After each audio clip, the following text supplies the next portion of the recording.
सुप्रभात। मैं हूं जगेंद्र राणा। आज की हमारी आध्यात्मिक चर्चा का विषय है महात्मा रघुवर दयाल जी उर्फ चच्चा जी महाराज। महात्मा रघुवर दयाल जी उर्फ चच्चा जी महाराज। चच्चा जी महाराज द्वारा अध्यात्म मार्ग की व्याख्या संत का जीवन स्वयं में एक उपदेश होता है। चच्चा जी महाराज की जीवन शैली, उनकी दिनचर्या, उनका व्यवहार, गुरु के प्रति उनकी आस्था, उनका ईश्वर की इच्छा के प्रति पूर्ण समर्पण, तवक्कुल व राजी व रजा के असूलों पर पूरी तरह से अमल करना, प्राणी मात्र के लिए करुणा व सेवा भाव का होना, इल्लत किल्लत व जिल्लत को ईश्वर की तरफ से आया हुआ समझकर धैर्यपूर्वक सहन करना व बगैर किसी गिला शिकवा के हर क्षण परमात्मा का शुक्रगुजार होना आदि ही उनके प्रवचनों एवं उपदेशों का सार है। उनके प्रवचन बहुत ही संक्षिप्त होते थे तथा मानव जीवन से जुड़े होते थे। उनका विश्वास था कि रूहानियत बोलने, सुनने व पुस्तकें पढ़ने से नहीं पाई जा सकती। आत्मा, परमात्मा आदि पर लंबे चौड़े व्याख्यान देकर वे साधकों को भ्रम में नहीं डालना चाहते थे। उनके प्रवचनों में पांडित्य प्रदर्शन देखने को नहीं मिलता है। उन्होंने अपनी बात अर्थात अपने गुरु का संदेश इस ढंग से रखा कि साधकों को अपनी वृत्तियों को अंतर्मुखी करने में सहायता मिली। चच्चा जी महाराज ने रूहानियत यानी अध्यात्म विद्या का सार तत्व अपने साधकों को एक प्रवचन में इस प्रकार समझाया कि यदि कोई उस पर निष्ठापूर्वक अमल करे तो अति शीघ्र वह जीवन मुक्त अवस्था को प्राप्त कर सकता है। प्रातःकाल उठने पर साधक को ईश्वर से निम्नलिखित 3 प्रार्थनाएं अवश्य करनी चाहिए कि हे ईश्वर, मुझ पर ऐसी कृपा करें कि मेरा मन सदैव गुरु चरणों में लगा रहे। हे परमात्मा, तेरी इच्छा पूरी। हे ईश्वर, मुझे ऐसी शक्ति व सहनशीलता दे कि मैं तेरे रास्ते पर चल सकूं। इन तीनों प्रार्थनाओं का अपना अलग महत्व है। इनके अंदर अनेक रहस्य की बातें छिपी हैं। तो चच्चा जी साहब ने पहली प्रार्थना में फरमाया कि साधक का मन सदैव गुरु चरणों में अर्थात गुरु चिंतन में लगा रहना चाहिए। हर प्रकार की साधना में गुरु का स्थान प्रथम है। हमारी साधना शैली गुरु प्रेम पर आधारित है। ये प्रेम का साधन है। सबसे पहले हमें गुरु से अटूट प्रेम के बंधन में बंधना होगा। जितना अधिक हमें गुरु प्रेम की प्यास होगी उतना ही हमारा मन गुरु चिंतन में लगेगा। गुरु प्रेम की अग्नि में ही हमारी सांसारिक इच्छाएं व विकार दूर होंगे। तो एक सच्चे प्रेमी को केवल अपने प्रेमास्पद को ही हर समय दीदार चाहिए। उसे संसार की धन दौलत, राज, सिंहासन व वैभव से कोई मतलब नहीं होता। केवल एक का ही बनकर रहना पड़ता है। अनेक से एक पर आना ही साधना का लक्ष्य है और वह एक केवल सद्गुरु ही हो सकता है। मीराबाई ने कहा कि मेरे तो गिरधर गोपाल, दूसरों न कोई। लगातार गुरु चिंतन करने से गुरु में फना होने में आसानी होती है। उन्होंने एक बार कहा था कि पार होने का एक ही तरीका है, या तो किसी को हो जाओ या किसी को अपने हृदय में बसा। तो लाला जी साहब, महात्मा रामचंद्र जी एक ऐसे संत थे जिन्होंने फनाफिल शेख और फनाफिल मुरीद का भी दर्जा हासिल किया था। अर्थात वे अपने गुरु महाराज में तो लय थे ही, साथ ही उनके गुरु महाराज में भी लय थे। कि मैं क्या बताऊं, उल्फत में मैंने क्या देखा, मतलब को तालिब में समाया पाया। मैं क्या बताऊं, उल्फत में मैंने क्या देखा, मतलूब को तालिब में समाया पाया। गुरु चिंतन के वचन सहजोबाई के वचन अनुकरणीय है कि जागृत में सुमरण करे, सोवत में लो लाए। जागृत में सुमरण करे, सोवत में लो लाए। सहजो एक रथ ही रहे, तार टूट न जाए। 8 पहर सुमरण करे, बिसरे ना क्षण एक। अष्टादश और 4 में सहजो यही विशेष। तो गुरु की याद सदैव करनी चाहिए। एक क्षण मात्र को भी उसकी याद ना भूले। हर समय ख्याल बना रहे कि गुरु हमारे हृदय में मौजूद है। गुरु की याद सच्चे मन से करनी चाहिए, ना कि दिखावे प्रदर्शन की। राम नाम यह लीजिए, जाने सुमरन हार। सहजों के करतार ही, जाने ना संसार। चच्चा जी ने दूसरी प्रार्थना चच्चा की कि हे प्रभु, तेरी इच्छा पूरी हो। इसको महामंत्र कहा। ये सूफी संतों का राजी व रजा का साधन है। राजी हैं हम उसी में जिसमें तेरी रजा है। यदि साधक अपने अंदर से कर्तापन के भाव को मिटाना चाहता है तो उसे परमात्मा की मर्जी पर ही चलना होगा। हम अपना अहम व अपना वजूद ही मिटाना होगा। जब तक हमारे अंदर अहम की भावना रहेगी तब तक कर्तापन का भाव भी बना रहेगा और हम कभी अध्यात्म अवस्था पर नहीं पहुंच पाएंगे। ईश्वर की इच्छा पर जीने का मतलब है कि चाहे कितनी मुसीबतें या कष्ट हों, हम कोई गिला शिकवा नहीं करेंगे तथा हर क्षण परमात्मा का शुक्रिया अदा करेंगे। इसी के साथ जुड़ा हुआ तवक्कुल, जिसका अर्थ है केवल एक पर ही भरोसा करना। गुरु अर्थात ईश्वर के अलावा किसी और से आशा न करना। तुलसीदास जी ने राम के मुख से इसकी व्याख्या इस प्रकार की है कि मोशन प्रीत मनुज तन आशा, कहो तो तात कहाँ विश्वास। यदि साधक राजी रजा व तवक्कुल के भाव को अपने जीवन में ढाल ले तो उसके अंदर साम्यावस्था आने में देर नहीं लगेगी। सुख दुख हानि लाभ मान अपमान में भी वह हमेशा एक जैसी स्थिति में रहेगा। वह हमेशा ईश्वर को धन्यवाद देता हुआ प्रसन्न रहेगा। राग दोष से वह दूर रहेगा। विपत्तियों में भी साहस एवं सहनशीलता उसका साथ नहीं छोड़ती। उसे किसी से गला शिकवा नहीं होता है। हर चीज़ वह ईश्वर की ओर से आई समझकर उसे सहज स्वीकार करता है। परंतु ऐसी स्थिति बिरलों के ही भाग्य में नसीब हो तो है। चचा जी महाराज का सारा जीवन ही राजी रजा व तवक्कुल का एक आदर्श मिसाल है। उनकी तीसरी प्रार्थना है कि हे ईश्वर, मुझे ऐसी शक्ति व सहनशीलता दे कि मैं तेरे रास्ते पर चल सकूं। साधकों के लिए बहुत महत्वपूर्ण है। ईश्वर प्राप्ति अर्थात अपने निस्वरूप के दर्शन के मुख्य रूप से 3 मार्ग, जिन्हें कर्मयोग, भक्ति योग, विज्ञान योग कहा गया है। परंतु यह कोई भी मार्ग आसान नहीं। हर मार्ग पर चलना तलवार की दुधारी धार पर चलने के समान है। रूहानियत का सफर आरंभ होते ही मुसीबतें कदम कदम पर आने लगती हैं। यदि साधक में शक्ति, धैर्य व सहनशीलता नहीं है तो वह या तो मार्ग में भटक जाएगा या साधना छोड़कर फिर संसार में वापस चला जाएगा। तो बगैर ईश्वर की दया व कृपा के उसमें यही गुण है, ये गुण नहीं आ पाती। ईश्वर के रास्ते पर चलने पर पहली कठिनाई समर्थ गुरु की खोज की है। दर दर भटकने पर भी जब ऐसा गुरु नहीं मिल पाता है तो व्यक्ति निराश होकर रास्ते से हट जाता है। अब ऐसे में धैर्य व सहनशक्ति काम आती है। गुरु मिलन की तीव्र इच्छा व प्यास ही उसे एक दिन समर्थ गुरु के सामने खड़ा कर देती है। अब गुरु मिलन के बाद भी हमारी मुश्किलें हल नहीं। गुरु से प्रेम का संबंध बनाना और भी कठिन है। इस मार्ग में हमारा अहम सबसे बड़ा बाधक है। ईश्वर के रास्ते पर चलने वाले को बड़ी कठिन परीक्षाओं से गुजरना पड़ता है। भगवान श्री कृष्ण ने कहा है कि मैं अपने भक्तों को सुखी नहीं रहने देता। जैसे जैसे साधक ऊंचा बढ़ता जाता है उसकी मुसीबतें भी बढ़ती जाती हैं। शारीरिक कष्ट, आर्थिक मुसीबतें, अपमान आदि से साधक को गुजारा जाता है। और फकीरी का मार्ग चुना है तो दुनियादारी से क्या वास्ता रखना। ऊंची स्थिति पर पहुंच चुके हुए साधकों को चमत्कार रूपी खतरों से भी सावधान रखना है, नहीं तो वे बाजीगरी अपना टिक भी दिखाते रह जाएंगे और रूहानियत से कोसों दूर हो जाएंगे। अंतिम अवस्था में कर्तापन का भाव व अहम साधक को पूर्ण रूप से शरणागत नहीं होने देता। तो इस रास्ते पर लाखों चलते हैं परंतु मंजिल पर केवल 1-2 ही साधक पहुंच पाते हैं। अब चचा जी का जीवन शारीरिक व आर्थिक कष्टों में बीता है। लाला साहब ने अपने गुरु भाई मुंशी चिमनलाल मुख्तार साहब के पास आध्यात्मिक शिक्षा के लिए भेजा था। अब मुख्तार साहब ने उन्हें बड़ी कठिन परीक्षाओं से गुजारा, परंतु चाचा जी ने प्रसन्न रहकर ईश्वर का शुक्रिया अदा किया। तो यदि धैर्य व सहनशीलता नहीं है तो साधक को पूजा का भी अहंकार हो जाता है। एक बार चाचा जी महाराज ने सोचा कि हम अपने गुरु महाराज को अपना ध्यान दिखाएं। वे ध्यान पर बैठे, 24 घंटे तक उठे ही। गुरु महाराज उस पर बहुत नाराज, उन पर कई घड़े पानी डलवाया, उनके कपड़े जला दिए, पहनने के लिए नए वस्त्र दिए। कभी कभी साधक अपने गुरु से ही बड़ा समझने लगता है।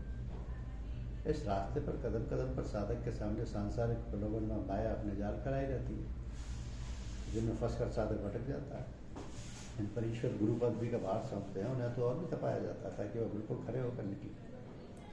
इसलिए चचा जी महाराज ने फरमाया कि यदि इस मार्ग पर आगे बढ़ना तो हर दिन उठकर प्रातःकाल ईश्वर के सामने ये 3 प्रार्थनाएं अवश्य करें और अपने गुनाहों के लिए ईश्वर से माफ़ी मांगें। यत्न तो साधक को स्वयं ही करना है। जब निज कृपा होगी तभी ईश कृपा होगी। गुरु कृपा तो सबसे बाद में होगी। यह तो गुरु की नज़र में तो शिष्य प्रथम दिन से ही रहता है। आगे गुरु से फैज़ आप पाना तो शिष्य के गुरु प्रेम की गहराई पर ही निर्भर है। आचार्य महाराज ने अपने उपदेश में साधकों को दो बातें अवश्य याद रखने को कहा। पहले मृत्यु, दूसरा ईश्वर। मृत्यु यदि याद आने पर इस संसार की क्षण भंगुरता का ध्यान हो आता है। जिन चीज़ों से हमारे लगाव है, वे जिन समृद्धि के स्रोतों पर हमें गर्व है, जिन समृद्धि के स्रोतों पर हमें गर्व है, वे सब एक दिन नष्ट होने को हैं। संसार में कुछ भी स्थायी नहीं है। ईश्वर उसके गुणों की सदैव याद बनी रहने से हमारा हृदय पवित्र बनता है, वह हम बुराइयों से दूर रहते हैं। और हमारे मन में ये विचार भी आने लगता है कि हम जिस भंडार से आए हैं, एक दिन फिर उसी भंडार में वापस आना। तो इस संसार के प्रलोभनों के बीच रहते हुए हमें अपना लक्ष्य कभी नहीं भूलना चाहिए। वह है आत्म साक्षात्कार अर्थात शाश्वत सत्य का ज्ञान।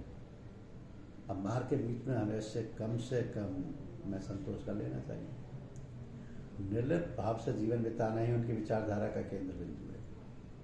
आत्म साक्षात्कार के लिए भौतिक पदार्थों का त्यागना आवश्यक नहीं है। जंगलों में जाकर एकांत में तपस्या करने से मार्ग कोई आसान नहीं हो सकेगा। संसार में रहो, अपने कर्तव्यों व उत्तरदायित्वों को ईश्वर की ओर से आया हुआ आदेश समझकर पूरा करो। तो वह सूफी सिद्धांत इबादत, वजूद, खिदमत, खल्क, नेस्त पर पूरी तरह से अमल करते थे। ईश्वर की सच्ची सेवा मानव जाति की सेवा है। सूफी संतों ने सेवा भाव से व ईमानदारी और नेक कमाई के जीवन पर बहुत जोर दिया है। आचार्य महाराज का विश्वास था कि वास्तविक सेवा भाव केवल हृदय की पवित्रता से ही आ सकता है। बगैर पवित्र हृदय के सेवा केवल स्वार्थ व दिखावटीपन पर आधारित है। तो लाला जी साहब महात्मा रामचंद्र जी को अपनी जन्मभूमि जिला फर्रुखाबाद पर गर्व था। यह स्थान उनके गुरु एवं दादा गुरु की तपोभूमि थी। प्राचीन काल में कपिल मुनि, विश्वामित्र, उद्दालक ऋषि एवं संज्ञ ऋषि के आश्रम थे। भगवान बुद्ध से भी यह स्थान जुड़ा। संतों एवं ऋषियों की तपोभूमि में उनका जन्म हुआ।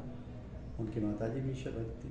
रामचरित मानस का पाठ करते समय विद्वान अपने दोनों पुत्रों लाला जी साहब और चचा जी महाराज को सामने बिठाल कर बड़े भावविभोर होकर साधना में मग्न रहती। इस प्रकार बचपन में ही दोनों के हृदय में आध्यात्मिक संस्कारों की छाप पड़ी एवं भक्ति भाव के बीज उनके हृदय में डाल दिए गए। और उनके पिताजी प्रातःकाल टहलने के समय उन्हें साथ ले जाते थे और रास्ते में उन्हें कहानियाँ सुनाया करते। लाला जी साहब ने अपनी आत्मकथा में पिताजी द्वारा सुनाई गई एक ऐसी कहानी का जिक्र किया है कि जिसने उनके जीवन पर अमिट छाप छोड़ी है। क्या है कहानी? एक बार देवर्षि नारद द्वारकापुरी पहुँचे। भगवान श्री कृष्ण ने विनती कर ये जानना चाहा कि प्रकृति या माया क्या है। श्री कृष्ण ने कहा कि प्रकृति या माया को शब्दों में नहीं बताया जा सकता, उसे तो केवल अनुभव से ही जाना जा सकता है। तो मेरे साथ चलो। दोनों चलते चलते रेगिस्तान में पहुँचे। अचानक कृष्ण रुक गए और नारद से कहा कि अब आगे मुझसे चलते नहीं बन रहा, मेरा कंठ सूख रहा, जाकर कहीं से जल ले आओ। नारद फौरन जल लेने के लिए निकल पड़े। माया के रसूल रूप में दूर पर उन्हें एक बस्ती दिखाई पड़ी।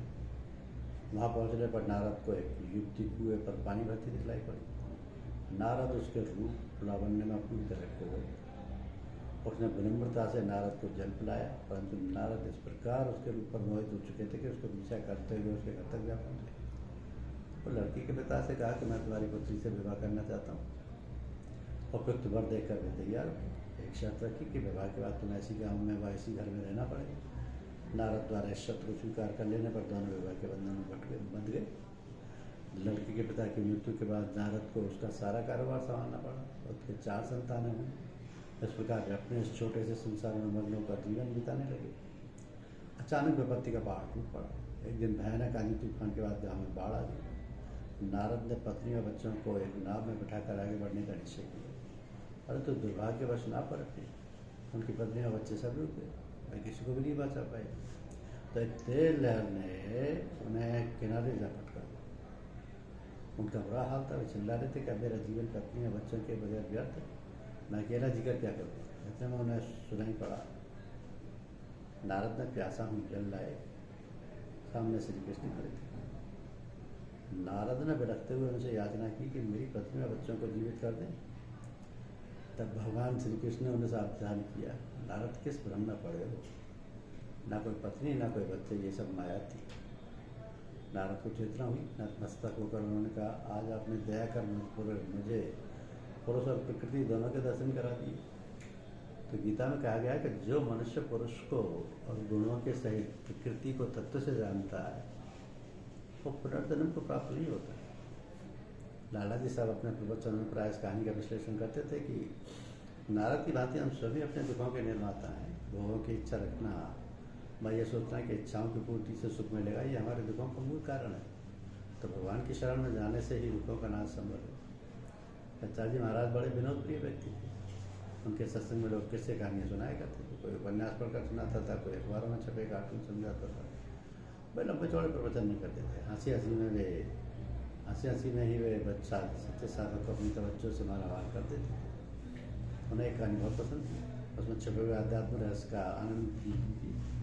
एक कंजूस बनिया के यहाँ एक दिन नौजवान साधु ने भिक्षा के लिए आवाज़ लगाई। बनिया की बहू बाहर आई, उसने साधु से पूछा, इतनी जल्दी क्यों निकल पड़े?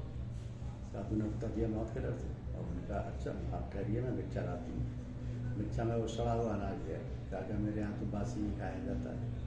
इस पर साधु ने पूछा, तेरी उम्र क्या है? वो उन्होंने उत्तर दिया, 16 साल। साधु ने पूछा, तेरी पति की उम्र क्या है? वो उनका 4 वर्ष। साधु ने पूछा, तेरी सास की उम्र क्या है? वो बोली 2 वर्ष। और ससुर की उम्र क्या है? वो जवाब दिया, वे अभी पैदा ही नहीं। साधु के जाने के बाद बनिया बहू के ऊपर बहुत क्रोधित हुई और अपनी स्त्री से कहा कि बहू घर में रखने योग्य नहीं। इस साधु से हंसी मजाक कर रही थी, सबकी उम्र गलत बता रही थी और मेरे लिए कह रही थी कि वे अभी पैदा ही नहीं। ऐसे बढ़कर और दिल्ली की क्या हो सकती है? बहू ने उत्तर दिया, पिताजी आप ठीक से मेरी बात समझ नहीं पाए। मैंने साधु से पूछा था कि आप नौजवानी में ही साधु क्यों हो गए? उन्होंने कहा, मौत के डर से। न जाने कब आ जाए। मैंने बासी खाने की बात कही, जिसका अर्थ यह है कि पिछला ही दिया हुआ खा रहे, आगे के लिए कुछ भी दान पुण्य नहीं करते। तो 16 साल पहले मेरे पिता ने मुझे राम नाम बता दिया था, तभी से मैं राम नाम का जाप करती हूँ। और तो मेरी उम्र 16 साल की हुई। मेरे पति विवाह होने के बाद मेरे संसर्ग में आने से राम नाम का जप पिछले 4 साल से कर, अतः उनकी उम्र 4 साल की मैंने बताई। अब 2 साल से माता जी का भी ध्यान राम नाम की ओर है, इसलिए उनकी उम्र 2 साल बताई। आपको तो अभी राम नाम की खबर भी नहीं है, इसलिए मैंने कहा कि आपका तभी जन्म नहीं हुआ। जन्म तभी से माना जाता है जब से राम नाम आता है। व्यर्थ वो जीवन का समय जो राम नाम के बिना बीत गया। तो आचार्य महाराज द्वारा दिए गए मुख्य उपदेश देखिए कि दुनिया करो और मुझको चाहो। गृहस्थी के सभी कार्य विधिवत करो, उन्हें बगैर बेगार समझ करना, वरना ये समझो कि ऐसी ही प्रभु की आज्ञा सब कुछ करते हुए लगन प्रभु की ओर रहे। असली फर्ज वही वादा कर सकता है जिसको उसके अदा करने में न हर्ष है न शोक। हर्ष और शोक क्या आते? फर्ज पर पत्थर मार के जाता है, वह ईश्वर की कीमत नहीं। जब सब लगाव त्याग के निर्मल चित्त बिना कुछ ख्याल हुए आए काम बन जाता है, तो ये सच्चा या सच्ची फर्ज अदायगी कहलाती है। तो सच्चा गुरु अपने को साधक का सेवक समझता है, उसके मन में गुरु चेले का भाव नहीं आता, और अगर आवे तो उसकी समझ का पतन होने लगता है। दान देते समय यदि दाहिना हाथ दे तो बाएं को खबर ना हो।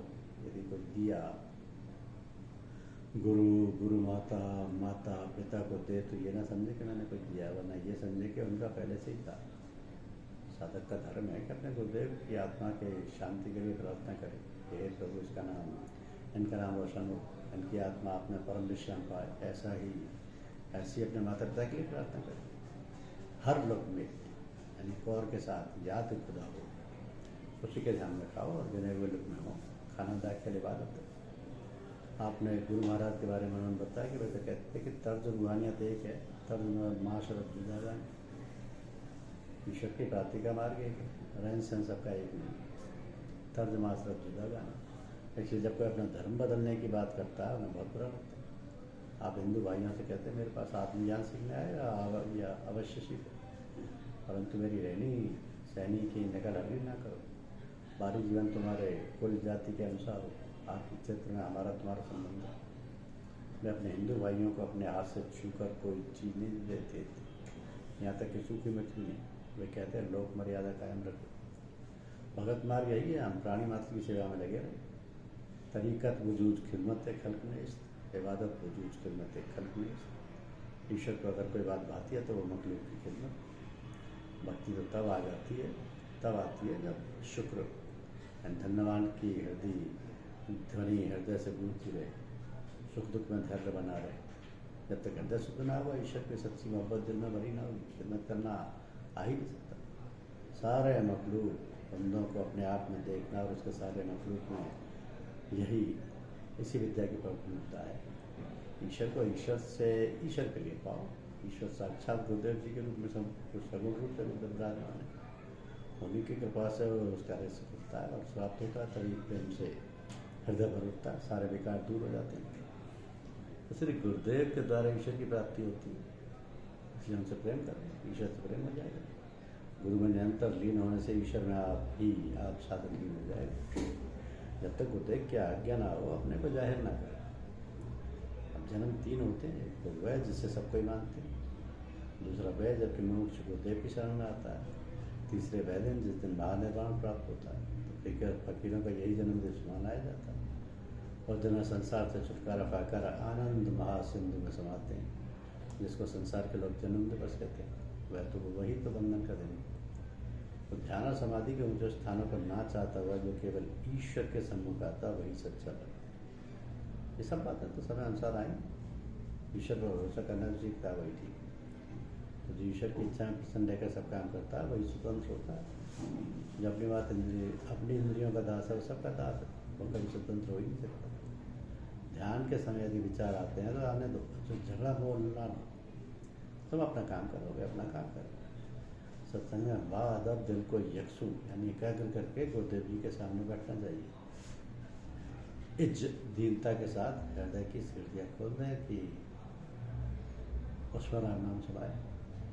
तो साधक को सदैव ख्याल रखना चाहिए कि हेनाथ तू ही मेरा ध्येय है, तेरी इच्छा पूर्ण, तुझे छोड़ना और पूछना चाहो। ऐसा करने से मन निरंतर लगा रहता है। जब कोई ये समझने लगता है कि हमने तो अब गुरु पा लिया, निश्चिंत होकर बैठ कर और समझेंगे मुझे कुछ करना धरना थोड़े ही, सब पाप पुण्य गुरुदेव के जिम्मे, ये समझना महान ब्रह्म। ईश्वर की सच्ची प्रार्थना तब उदय होती है जब मनुष्य सिवाय उसके और किसी को नहीं चाहता, न दुनिया न परलोक, दोनों की अभिलाषा जब हृदय से चली जाती है, तब निर्मल हृदय से प्रार्थना ठीक होती है। चाह केवल ईश्वर की, किसी और की तलब नहीं रहती। सबसे बड़ी शिकायत ये है कि पाप करे और ईश्वर से क्षमा की प्रार्थना करे। चाहिए तो ये कि प्रार्थना करे, हे प्रभु मेरे पापों का दंड मुझे भुगतवा दे, और फिर संस्कार ना बने, मुझसे ऐसा पाप ना बने। तो गुरु की सेवा बेगरज होकर करें, इच्छा मन में ना आए, नित्य उसके कल्याण की बात सोचें। हे ईश, इनका अंतिम समय ठीक हो, ईमान सलामती से पहुँच जाए। हे ईश, इनका रुझान केवल नेकी की ओर। हे ईश, इनकी सब सारी व मानसिक जरूरतों को तो पूरा कर दे। रूहानी तरक्की 4 बातों से होती है: कम खाना, कम सोना, कम बोलना, दुनियादारों से कम। ये 4 बातें सत्संग में प्राप्त होती हैं।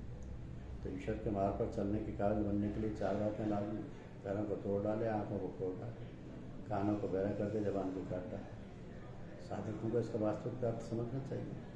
3 काम है, इनमें से कोई एक करे, मुक्ति नसीब होगी। जालिम को जुल्म से बचाए, मजलूम पीड़ित की फरियाद सुने, भूखों को सितम से यानी पेट भरे। पहले उनका हक दे, फिर आप खाए। 3 वस्तुएं सार हैं: सतगुरु, सत्संग, सतनाम। नित्य सरल भाव बना रहे, चाहे पूजा में मग्नता प्राप्त हो या हर्ष व खिन्नता आए, संभाव में स्थित रहे। यह तभी होता है जब गुरुदेव के ध्यान में चित लगा रहता है। आध्यात्मिक उन्नति तभी होती है जब साधक गुरु में होता है।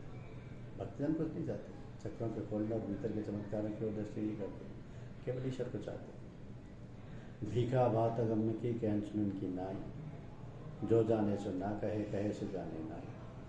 तो जिसका हृदय निर्मल है वो शोरगुल में भी एकाग्र रहता है। जिसके हृदय में अनेक विचार गुजरे हैं वो एकांत में बैठा हुआ ही पा जाता है। गुरुदेव की संतान की वैसी इज्जत करे जैसे कि गुरुदेव की, जो कुछ भी सेवा बन पड़े का गुणा दे। गुरुदेव एक पग आगे रखा देते हैं, दूसरा पग शिष्य को खुद रखना चाहिए। जब तक नित्य कृपा नहीं होती है, गुरु कृपा और ईश्वर कृपा नहीं होती। जब नित्य कृपा होती है तब ईश्वर कृपा होती है और दोनों गुरु में लय हो जाते हैं। गुरु किसी शख्सियत का नाम नहीं, जो हृदय के अंधकार को रोशनी में बदल दे, वही गुरु है। 2 बात तन को भूल मत, जो चाह कल्याण, नारायण एक मौत को दीजिए सिंह भगवान। तो नारायण 2 बात को दीजिए सदा विचार, खरी बुराई और की आप किया उपकार। ये गुरु 27 की शिक्षाएं। धन्यवाद।